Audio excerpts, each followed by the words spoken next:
Bagaimana cara kita menanggapi orang sekitar ketika kita berusaha berubah sikap meneladani Rasul SAW dan orang sekitar merasa aneh terhadap perlakuan kita karena tidak seperti biasanya? Baik, yang pertama saya kira kita mesti menyadari bahwa apapun yang kita lakukan akan selalu menghadirkan persepsi dari lingkungan sekitaran tempat kita berinteraksi. Itu sudah pasti, apapun yang dikerjakan, baik itu dalam konteks yang positif, nilai-nilai kebaikan, apalagi jika ada orang tergerak untuk berbuat yang tidak baik, tentu kita berharap tidak dilakukan, dan semua akan mendapati respon, semua akan menghadapi tantangannya masing-masing.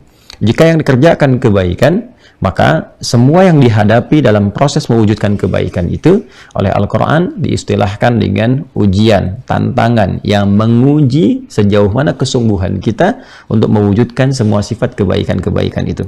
Dan dalam menghadapi tantangan dimaksud, disitulah proses pahala berlangsung. Ada kesabaran, di situ ada pahalanya. Ada kesungguhan berdoa, di situ ada pahala dan kedekatan dengan Allah Subhanahu wa Ta'ala. Ada peningkatan ibadah, di situ ada pahala dan kenikmatan serta ketenangan. Bukankah kalau tidak diuji, jarang manusia berdoa? Bukankah kalau tidak ada ujian, jarang manusia kemudian meningkatkan ibadah dari sholatnya, bacaan Qur'annya, puasanya, dan sebagainya?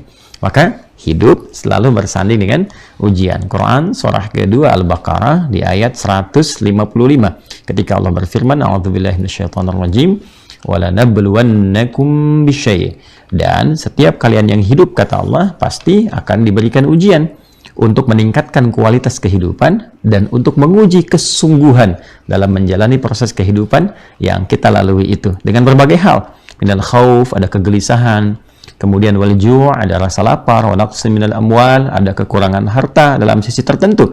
Allah cukupkan tapi ada orang merasa kurang dengan itu. Atau barangkali berniaga yang tadinya bisa dapat keuntungan tertentu, sekarang jumlahnya mengecil misalnya.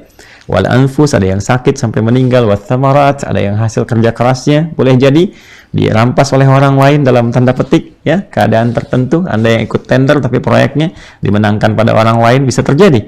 Ya, wabasyiris sabirin, dan berbahagialah, berikan kabar gembira pada orang-orang yang sabar menjalani itu semua. Nah, kemudian dalam konteks kesungguhan misalnya Quran surah ketiga Ali Imran di ayat 142 ketika Allah berfirman, am hasibtum an tadkhulul jannata walamma ya'lamillahu alladhina jahadu minkum wa ya'lamas sabirin. Apa begitu mudah Anda meraih kesuksesan dan puncak tertingginya di akhirat disebut dengan surga? Apa begitu mudah mewujudkan hijrah, mendapatkan kemuliaan, kebaikan, ketentraman, baik dunia ataupun akhirat? Ya, semudah membalikan telapak tangan. Ya, kata Allah harus melewati fase-fase ujian dulu. Ya, untuk apa? Supaya dilihat di situ ya kesungguhan. Ya, wa am hasibtum an tadkhulul jannata wa lamma ya'lamillahu alladhina jahadu minkum, sementara belum tampak kesungguhan kalian di sisi Allah Subhanahu wa taala, keseriusan kalian di sisi Allah Subhanahu wa taala.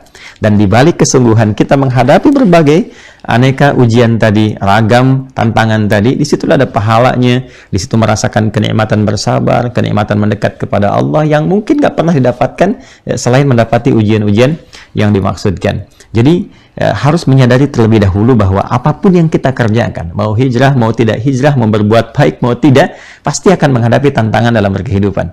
Yang kedua, penting disadarkan pada diri kita bahwa tidak mungkin Allah menguji diri kita kecuali sesuai dengan batas kesanggupan. Quran surah kedua ayat 286. La yukallifullahu nafsan illa wus'aha. Tidak mungkin Allah menguji seorang hamba di luar batas kemampuannya. Jadi kalaupun Anda ingin berubah menjadi lebih baik, mengikuti tuntunan Rasulullah, pasti Allah berikan tantangan yang menguji kesungguhan Anda sesuai dengan batas kemampuan. Jadi kalau ada persepsi dari orang lain, ada pandangan misalnya, ada tantangan tertentu, ya Anda pasti sanggup. Ya, yakinkan pada diri kita, Anda pasti sanggup menjalani itu semua. Kemudian yang ketiga, ketika Allah berfirman di Quran surah Al-Insyirah itu, dan tegas, sampai ditegaskan, ya sebanyak 2 kali itu, inna ma'al usri yusra, fa inna ma'al usri yusra. Yakinkan pada dirimu, di balik semua kesulitan yang kita anggap rumit, sulit itu pasti ada kemudahan yang Allah titipkan. Bahasa singkatnya begini, kalau sedang menghadapi tantangan, sedang menghadapi ujian, yakinkan pada diri kita, ini pasti bisa saya lewati, ini mudah, ini ada solusinya. Ini sikap psikologis yang pertama. Jadi, kalau kita ingin mengerjakan apapun, termasuk berubah menjadi pribadi yang lebih baik, mesti meyakinkan pada diri kita bahwa akan ada tantangan di hadapan kita. Supaya ketika tantangan itu hadir, kita siap menghadapinya. dan sadar bahwa apa yang kita kerjakan itu benar, serta membangun kekuatan pada diri kita untuk bersungguh-sungguh mengatasi itu semua. Kemudian persoalan selanjutnya, bagaimana kita memotivasi diri dan mencari solusi untuk membangun kesungguhan dalam mengatasi semua tantangan tadi. Ya, kalau tadi kan membangun kesadaran, oh iya, saya ingin melakukan ini, pasti ada tantangan, pasti ada persepsi, pasti ada pandangan dari orang, ya kan? Nah, kita sudah menyadari itu, sudah menguatkan diri kita. Sekarang, bagaimana cara menemukan pedoman terbaik untuk membimbing diri kita bahwa walaupun orang menyebut ini sesuatu yang aneh, sesuatu yang asing dan sebagainya, tapi tetap kita bisa konsisten dalam nilai kebaikan. Ukuran standarnya, Pak. Ya, kalau ukuran standar tentu kita kembalikan kepada Al-Quran dan Sunnah atau hadis Nabi Sallallahu Alaihi Wasallam. Yang terkait dengan pernyataan Anda atau pertanyaan Anda ini adalah bagaimana ketika kita berusaha berubah sikap meneladani Rasulullah SAW dan orang sekitar merasa aneh terhadap perlakuan kita karena tidak seperti biasanya. Mungkin kita bisa kembalikan dulu ke hadis Nabi Sallallahu Alaihi Wasallam dalam Sahih Muslim. Ya, Sahih Muslim nomor hadis 145 ya. Kita cek aja di kitabnya. Ini ada insya Allah. Ini pas depan nih. Oke, ini Sahih Muslim ya. Ini Sahih Muslim. Nanti kalau mau pakai syarah bisa yang syarah Imam Nawawi ya, yang ada 9 jilid gitu ya. Ya, ini yang semua matannya saja sekaligus untuk memudahkan kajian kita. Halaman 145. Halaman 71 ya. Nomor 145 kalau nggak salah, halaman 71. Bismillah. Baik. Nah, ini kita temukan ya. Bismillahirrahmanirrahim. Ya, nomor hadis 145 di sini halaman 71 ya. Kalau ingin disesuaikan rawinya sahabat Abu Hurairah radhiyallahu taala anhu.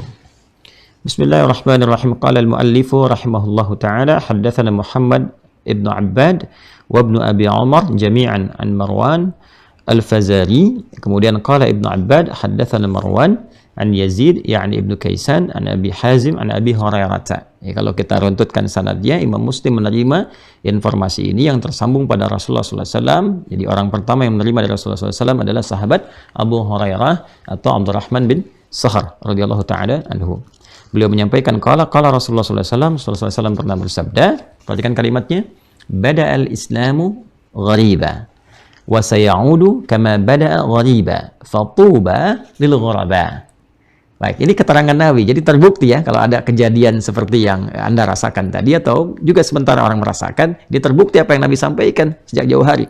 Dan sudah pasti apa yang disampaikan Nabi, yang Nabi tunjukkan kepada kita sudah pasti akan terjadi. Pasti akan terjadi. Ya, kalau Nabi tunjukkan peristiwa ini akan begini, akan terjadi.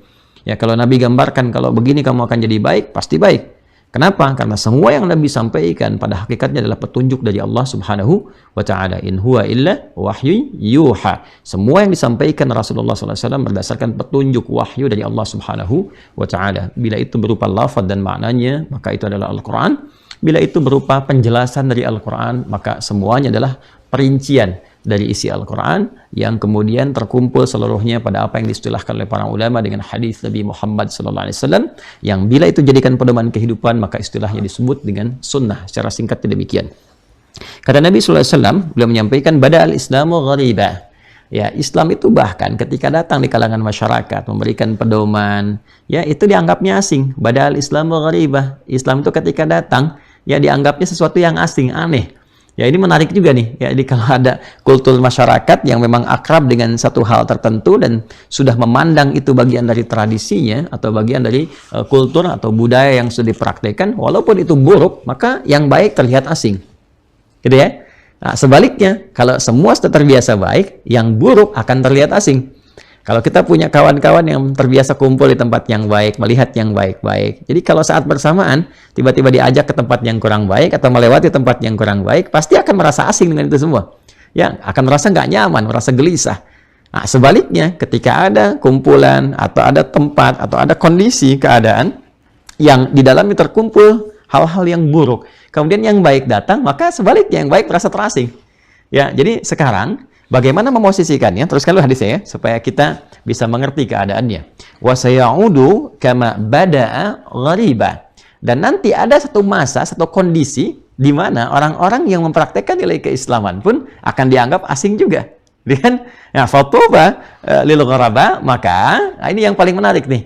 Berbahagialah, maka merasa nyaman lah. Tuba itu ya bisa dikatakan beruntung ya, beruntung, nyaman, membahagiakan, merasa senang lil ghuraba bagi orang-orang yang dianggap asing pada masa itu. Pada masa itu. Maksudnya apa?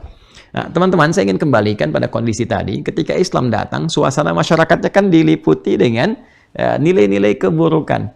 Ya, bahkan di titik nadir, kalau bisa dikatakan di bawah itu lagi. Ya, semua jenis kriminalitas ada di situ, tidak kenal pada kebaikan dalam tanda petik, sehingga secara singkat disebut dengan jahiliyah. Ya, tak kenal nilai-nilai kemuliaan, kebaikan. Semua ada di situ. Jadi ketika yang berkumpul di tempat itu nilai-nilai keburukan, yang baik dianggap asing. Maka ketika Rasulullah SAW mempraktekkan kebaikan, mengajarkan berakhlak mulia, mengajarkan beradab dalam kehidupan, menghormati orang tua, menjaga hak-hak mereka, memuliakan perempuan, yang ketika anak perempuan lahir, dinistakan, bahkan ada yang dikubur hidup-hidup, datang Islam mengajarkan ada kemuliaan pada perempuan, mengangkat derajatnya, memberikan hak warisan yang tadinya tidak dipenuhi, yang tidak dianggap dan dimuliakan, dan seterusnya. Maka awalnya dianggap asing. Sampai dijauhi, sampai kemudian ada yang memusuhi dan sebagainya. Nah, jadi yang pertama harus dilakukan adalah nilai diri kita dulu. Apakah yang sedang kita praktekkan betul-betul bersumber pada kebaikan? Ya, yang diajarkan oleh Islam, bukan karena karakter pribadi, ya, bukan karena lingkungannya sudah baik, datang kita membawa sesuatu yang nggak sesuai dengan karakter lingkungan itu, lantas kita menganggap diri kita goroba, tidak seperti itu. Yang dimaksudkan adalah Anda benar-benar sedang praktek pada kebaikan. Misal kalau perempuan di lingkungan yang, mohon maaf, belum berjilbab misalnya sepenuhnya, yang muslimahnya, Anda datang merubah diri dengan berjilbab, lantas Anda dianggap asing. Wah, ini kok jadi kayak asing ya, jadi kayak aneh ya, atau dengan kalimat-kalimat yang kadang menyakiti misalnya. Nah, di posisi itulah Anda termasuk golongan orang yang dimaksudkan di hadis ini. Anda sedang mempraktikkan nilai kebaikan, maka Masya Allah, setiap apa yang keluar dari lisan orang di sekitaran Anda, lingkungan Anda, yang menguji ketangguhan Anda dalam berjilbab, keseriusan Anda, maka dinilai sebagai pahala untuk Anda. Benar nggak serius? Ya, masa menghadapi kata-kata begitu saja jilbabnya dilepas kembali? Kan? Ya, bukankah saat meninggal Anda pun pakai jilbab lagi? Di antara kafannya kan ada kerudungnya, ya kan? Nah, lalu bagaimana Anda menjaga kehormatan? Bandingkan kehormatan Anda di hadapan Allah dengan kehormatan Anda di hadapan makhluk. Ingat, persepsi setiap manusia bisa beda-beda. Anda di lingkungan A bisa disebut oleh si fulana atau fulan dengan persepsi berbeda dengan ketika Anda masuk ke lingkungan B. Di sini mungkin dibilang yang tidak seperti Anda harapkan, di tempat lain mungkin Anda mendapatkan sanjungan, kebaikan, penilaian yang mulia dan sebagainya. Karena itu kalau Anda bergantung pada persepsi manusia, ya, apalagi pandangan-pandangan yang sebetulnya nggak sama dengan apa yang Anda kerjakan, nggak sesuai dengan tipikal Anda, kenapa lantas Anda harus sibuk memikirkan itu semua? Ya, kalau orang memberikan persepsi pada Anda dan Anda merasa tidak memiliki itu, ya tidak harus direspon, ya, dan tidak harus marah. Ya, untuk apa kemudian marah pada sesuatu yang tidak terjadi pada diri Anda sendiri? Ya, ada orang mengolok-olok Anda merasa tidak seperti itu, kenapa harus marah? Ya, kalau marah kan berarti merasakan ada sesuatu, ya kan? Nah, karena itu ya tidak harus mencela sesuatu yang sudah tercela. Ya, nah, yang pertama dilakukan, kembali lihat kepada diri kita. Apakah pada saat dianggap asing itu kita sedang membawa nilai kebaikan yang standar kebaikannya benar dalam nilai keislaman, dibenarkan oleh para ulama. Ya, bukan dalam konteks misalnya contoh kedua perbedaan madhab dalam furu'iyah. Ya, dalam furu'iyah itu misal dalam konteks di sini ada orang sholat bacaan bismillah jahar gitu kan. Nah, di satu komunitas itu masyarakat bacanya jahar. Maka kaidah fikihnya mengatakan kalau Anda datang ke situ, pelajari madhab yang berlaku di situ sepanjang sanadnya bersambung pada Rasulullah. Kalau dia baca jahar, Anda bacakan jahar. Sekalipun misalnya Anda sebelumnya tidak membaca jahar, Anda sir misalnya, maka jangan paksakan membaca sir. Tapi Anda ke situ imami dia, kalau diminta jadi imam, bacakan dengan bacaan yang dikenal oleh mereka, dengan bacaan jahar. Saat bersamaan Anda bisa mengajari mereka. Ya, ini loh ada riwayat yang sir, ada riwayat yang tidak baca sama sekali, riwayatnya begini dan sebagainya, sehingga mereka merasa paham. Ketika mereka mengerti, mereka bebas menentukan. Tapi jangan sampai merubah sesuatu yang sudah menjadi pengetahuan umum di masyarakat dan sudah kebiasaan, sepanjang itu bersumber dari satu syariat yang sama. Jadi ada manhaj, ada madhab. Kan, sholat subuh, nah itu manhajnya semua, 2 rakaat. Sama-sama sholat subuh. Tapi pilihan membaca kunut atau tidak, itu furu'iyah. Ya. Nah, maka kalau Anda masuk ke lingkungan orang baca kunut dan Anda diminta jadi imam, baca kunut. Ya, tapi kalau Anda masuk di lingkungan yang tidak baca kunut, walaupun Anda baca kunut, tidak usah baca kunut. Ya, maka sesuaikan diri kita belajar fikih di komunitas itu, lantas kemudian ajarkan masyarakat sehingga mengerti atas apa yang kemudian mungkin terjadi di lingkungan masyarakat. Itu pengertian yang pertama. Kemudian nanti ada di riwayat lain, kalau kita nanti mengaji lebih dalam lagi, ini riwayatnya sangat bervariasi sekali. Ada satu dengan yang lainnya saling menyempurnakan. Ini baru yang standar, yang paling dasar saja, hadis Muslim nomor hadis 145. Ya, nanti ada lagi seperti Nabi SAW pernah menambahkan nanti setelah ada kalimat fatuba lil ghuraba, maka Nabi SAW menyampaikan ketika ditanya mal ghuraba, ya, manil ghuraba, siapa itu orang-orang asing yang dimaksudkan? Ya, maka disampaikan oleh Nabi sallallahu alaihi wasallam, atau kama qala Rasulullah sallallahu alaihi wasallam, alladzina yuslihun, ya, idza fasadan nasu, atau di riwayat lain ma afsadan nasu. Jadi adalah ghuraba itu orang-orang yang banyak berbuat kebaikan ketika melihat banyak orang sudah larut dalam kerusakan. Ya, sama seperti yang tadi saya sampaikan pada intinya. Artinya, dalam pengertian yang pertama tadi, ketika orang banyak berbuat yang kurang baik, Anda datang membawa kebaikan, lalu Anda disebut orang asing, ya kan? Ini orang bukan bagian dari kita. Anda masuk ke lingkungan pekerjaan, tiba-tiba Anda yang jujur sendirian, yang lain sudah komplotan untuk mencuri, untuk korupsi, sudah macam-macam. Anda masuk ke lingkungan itu, diajak Anda nggak mau, lalu Anda disebut, ini orang asing nih, bukan golongan kita. Fatuba lil ghuraba. Anda yang dimaksud ada di situ. Anda orang berbahagia itu. Anda orang beruntung itu. Sabar teman, ya, rezeki itu nggak akan tertukar. Ketika Allah titipkan di situ, boleh jadi yang diinginkan oleh Allah bukan uang yang Anda dapatkan, bukan rezekinya, tapi dakwah yang Anda bawa untuk menunjukkan betapa pentingnya kejujuran, betapa mulia dan terhormatnya ketika Anda memegang martabat. Itu poinnya. Rezeki dimanapun bisa Anda dapatkan. Pegang itu, disitulah kemudian nilai Anda menjadi mahal di hadapan Allah Subhanahu wa Ta'ala. Kapan lagi bisa mempraktekkan itu? Fatuba lil ghuraba. Jadi ketika ada orang yang larut lingkungan keburukan, Anda datang bawa kebaikan. Atau pengertian yang kedua, alladzina yuslihuna ma afsadan nas, yaitu orang-orang memperbaiki apa yang dirusak oleh orang lain. Ya, artinya ada orang yang mohon maaf ya, ada kebiasaan-kebiasaan baik yang tidak dijalankan atau dianggap buruk, atau yang tadi perempuan mau pakai jilbab, laki-laki misalnya mau membiasakan ke masjid, dianggap itu tren yang nggak bagus, dianggap ada sesuatu yang ya lambang yang tidak modern misalnya dan sebagainya. Maka Anda mulai memperbaiki itu dengan cerita yang positif, dengan ajakan yang lembut dan sebagainya. Maka itu yang dimaksud dengan al-ghuraba. Jadi jangan merasa heran kalau Anda sekarang sedang berubah menjadi lebih baik, ya, ada timbangan dari orang merasakan bahwa oh ini sesuatu yang asing dan sebagainya. Maka berbahagialah. Pertama, benar terbukti sabda Nabi sallallahu alaihi wasallam. Yang kedua, pelajari bahwa sikap Anda sesuai dengan keteladanan Rasulullah sallallahu alaihi wasallam. Yang ketiga, yakinkan pada diri kita bahwa boleh jadi Allah ingin menitipkan keberuntungan pada diri kita dan memilih kita termasuk dari bagian yang disebutkan oleh Nabi sallallahu alaihi wasallam tadi. Maka jaga itu sebagai hujjah kita di hadapan Rasulullah sallallahu alaihi wasallam. Yang paling indah kan ketika Anda bertemu Nabi, Anda mau bicara apa? Kan?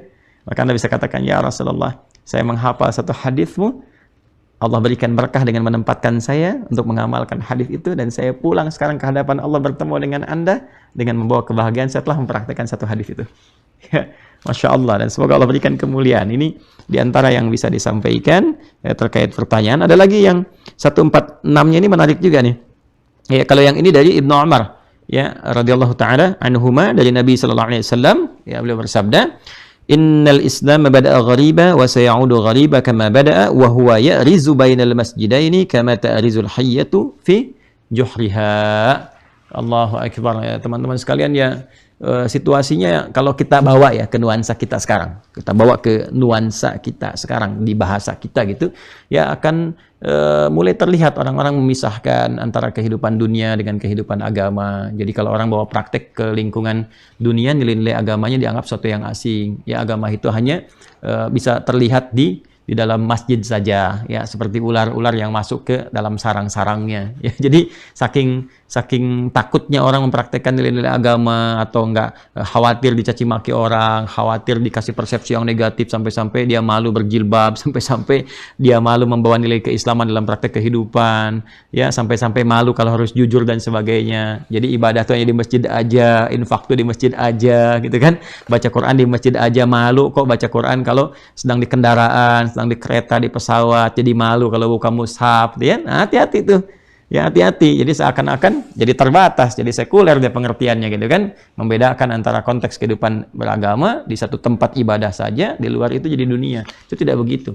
Ya, tidak demikian adanya. Maka dalam kondisi demikian, yang harus dilakukan adalah bangga sebagai muslim. Bangga menampakkan nilai kemuliaan. Jadi muslim itu pasti baik. Ingat, muslim itu pasti baik. Ketika berbuat yang tidak baik, maka dipertanyakan keislamannya dan identitas kemuslimannya, ya.